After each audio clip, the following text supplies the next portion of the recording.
সবাইকে স্বাগত জানাচ্ছি ফেনীর মহিপালে অবস্থিত গোল্ডেন শিশু পার্ক থেকে। পবিত্র ঈদুল আজহার পরের দিনই শুক্রবার আমরা চলে আসলাম বাচ্চাদেরকে নিয়ে গোল্ডেন শিশু পার্কে। এখানে ঢোকার সাথে সাথে আমরা দেখতে পেলাম মোটর দোলনা, যেখানে বাচ্চারা অনেক আনন্দ করে।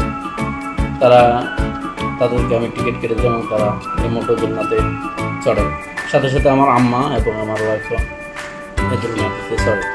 তাদের কাছে খুবই আনন্দ করতেছে। তারা এই আনন্দটি যখনই তারা দোলনাটিতে চড়তেছে, তারা সবাই আনন্দ উল্লাস করতেছে। তো আমি নিজের বাইরে থেকে দেখে দাঁড়িয়ে দেখতেছি তাদের এই আনন্দগুলো আমার নিজের কাছে অনেক ভালো লেগেছে। এরপরে বাচ্চাদেরকে নিয়ে আমরা চলে গেলাম ট্রেন গভর্নমেন্ট যেটি, এখানে কিছু একটি ট্রেন আছে।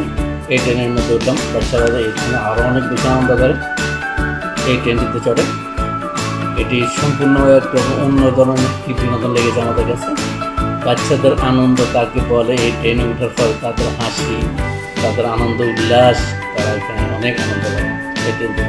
সাথে সাথে আমি আমার কাছে অনেক ভালো লেগেছে এই ট্রেনটিতে চড়া। আমি আমার অনেক হাসাহাসি করলাম বাচ্চাদের সাথে। আমিও তাদের এই ট্রেনে চড়াটা আমি নিজে অনেক উপভোগ করছি। এরপরে বাচ্চাদেরকে নিয়ে একটু ঘোরাফেরা করলাম। ওরা পার্কের ভিতরে। তো আমরা দুর্ভাগ্যবশত আমরা যেদিনে চলে যাই ওই দিনে কিছুক্ষণ পরে চলে আসে বৃষ্টি, প্রচণ্ড বৃষ্টি হয়। তো এই কারণে একটা বাচ্চারা বেশি আনন্দ করার, বেশি ঘোরাফেরা করার সুযোগ ভিতরে পানি কাদা হয়ে গেছে।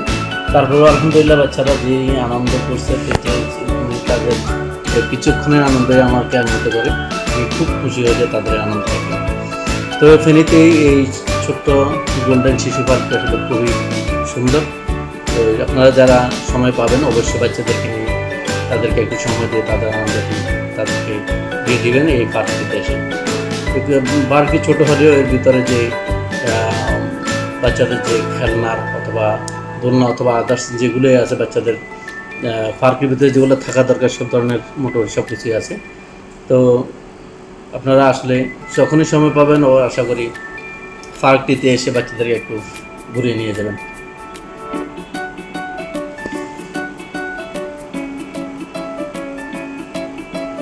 আর আপনারা যারা আমার চ্যানেলটি দেখতেছেন, আর আপনারা যারা আমার এই ভিডিওগুলো দেখতেছেন, আমার চ্যানেলটিকে অবশ্যই সাবস্ক্রাইব করে নেবেন, যেন পরবর্তীতে আমাদের যে কোনো ধরনের ভিডিও দিলে যেন সাথে সাথে আপনারা দেখতে পারেন।